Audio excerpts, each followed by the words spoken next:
The journey from the isolated borders to the capital city of Targoviste took 3 grueling days.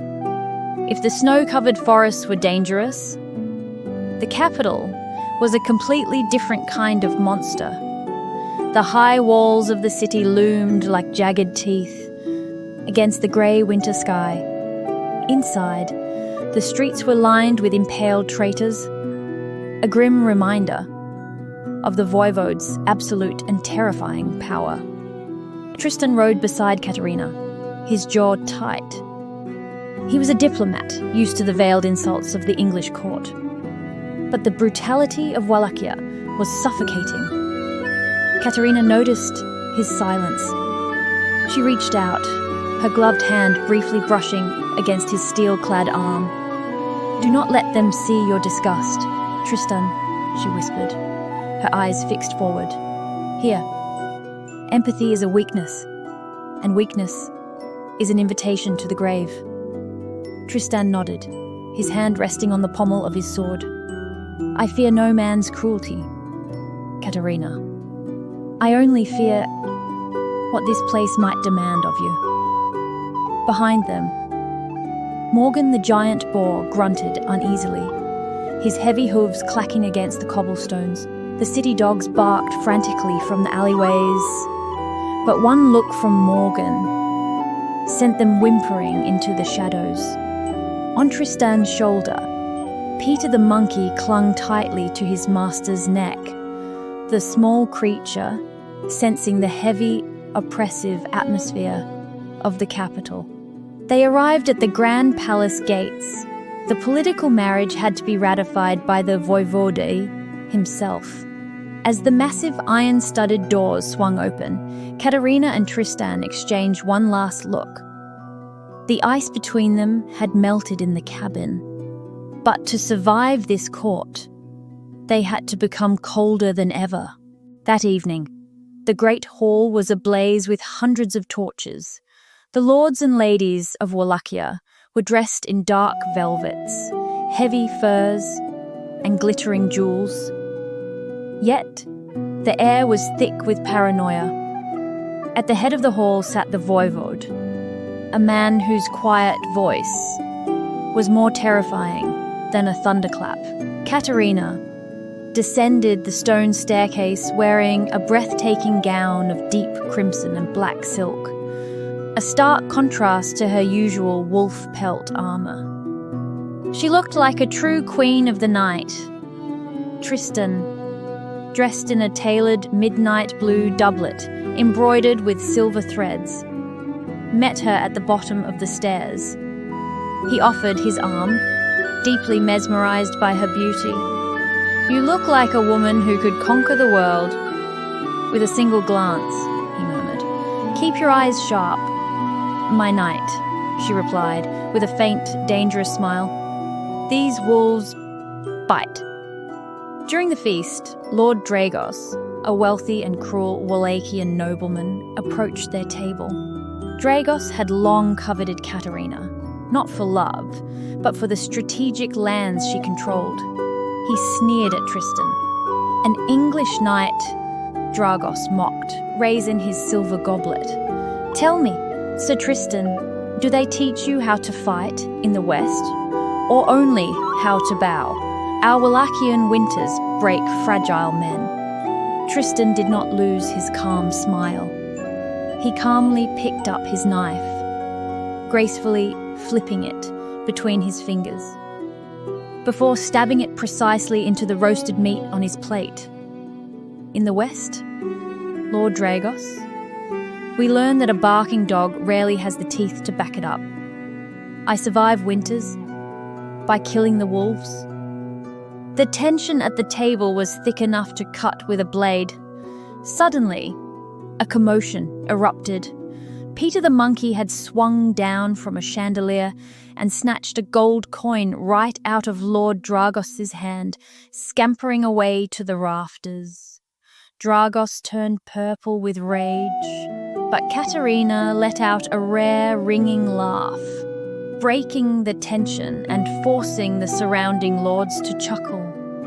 Dragos retreated, but his eyes promised blood. Late that night, the palace was asleep, but Tristan and Catarina stood on the stone balcony of their adjoining chambers. The moonlight bathed the city in a ghostly silver glow. Catarina leaned against the railing, her crimson gown billowing slightly in the cold wind. Tristan stepped behind her, wrapping his warm cloak around her shoulders. He pulled her close, his chest against her back. "Dragos is plotting something," Tristan whispered, burying his face in the crook of her neck.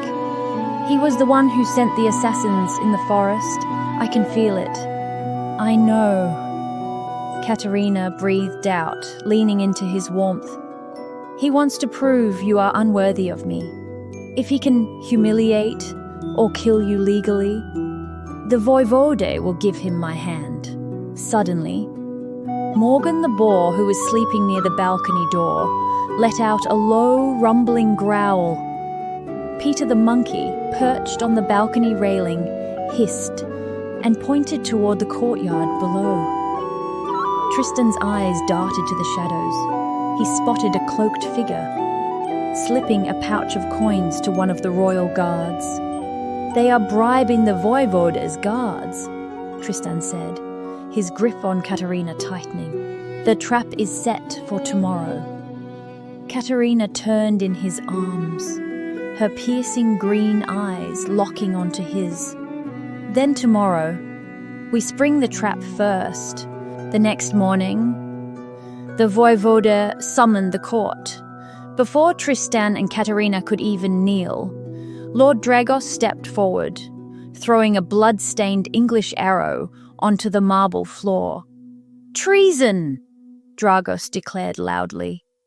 "This foreigner orchestrated the ambush in the forest to eliminate Wallachian soldiers and seize Lady Catarina's lands for the English crown." Murmurs of outrage filled the hall. Tristan stepped forward, his posture proud and unyielding. "A desperate lie from a coward who hides behind hired blades," Tristan countered, his voice echoing off the stone walls. "I demand the right of the accused. I demand a trial by combat. My steel against yours, Dragos." The court fell dead silent. Dragos smirked maliciously. "I accept. But as a nobleman of high standing, I name my champion." From the shadows stepped a monstrous brute of a man, standing 7 feet tall, wielding a massive executioner's axe. He was known as the Mountain Bear. Catarina's breath hitched. She reached for Tristan's hand, her composure slipping. "Tristan, no, he is too big. I will offer my lands to Dragos to stop this," she whispered desperately. Tristan squeezed her hand, giving her a look of pure, burning devotion. "You are not a prize to be traded, Catarina. You are my equal, and I will not let them take you." The Voivode raised his hand. At noon, to the death, the courtyard was circular, surrounded by high walls where the lords and ladies watched. Snow was falling heavily, turning the arena into a white canvas, waiting for blood. Morgan the boar was chained to a heavy iron post near the royal viewing box, thrashing violently and squealing, trying to reach Tristan. Peter the monkey sat atop Morgan's back, screeching at the enemy champion. Tristan stepped into the snow, wielding his broadsword. The mountain bear charged, swinging the massive axe with terrifying speed.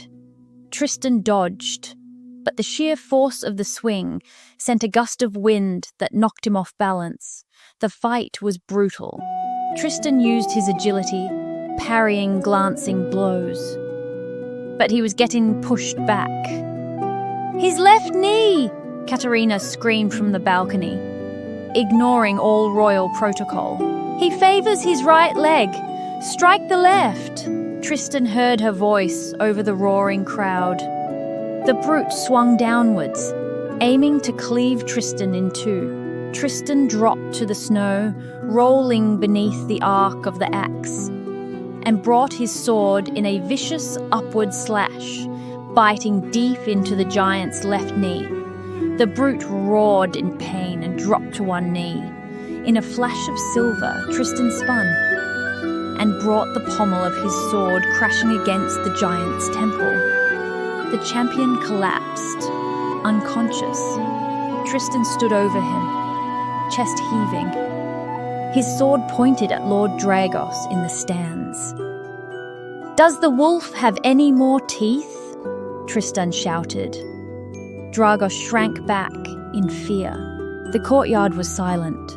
The Voivode stood up. Slowly, he looked at the fallen giant, then at Tristan. For the first time, a dark, chilling smile spread across the Voivode's face. "The West breeds strong steel," the Voivode proclaimed. "The gods have favoured Sir Tristan. The accusation is false. Lord Dragos, you will surrender half your lands to Lady Catarina as payment for this insult." Catarina ran down the steps into the courtyard. She didn't care about the watching lords, the Voivode, or the rules of the court. She threw her arms around Tristan's neck, kissing him deeply in front of the entire kingdom. The crowd erupted into a mix of shocked gasps and reluctant applause. Morgan the boar finally broke his iron chain, trotting over to them and nuzzling against Tristan's leg, while Peter the monkey clapped his small hands joyfully from the boar's back. 2 days later, they left the toxic capital behind. The ride back to the borderlands was quiet, peaceful, and filled with a profound sense of freedom. The sun was shining brightly, reflecting off the pristine snow. They were no longer pawns in a political game. They were a united front. They stopped their horses by a frozen lake. Tristan dismounted and helped Catarina down. He pulled her close, resting his forehead against hers. "We survived the vipers," Tristan said softly. "We did," Catarina smiled, a true radiant smile that reached her eyes. "Because they didn't realize. They invited a dragon and a lion into their nest." Tristan laughed, kissing her gently under the vast, open sky. Beside them, Morgan the boar dug his snout into the snow, unearthing a frozen root, while Peter the monkey sat on Tristan's horse, wearing a tiny, stolen gold chain around his neck. Their war was far from over. But as long as they stood together, their kingdom would never fall.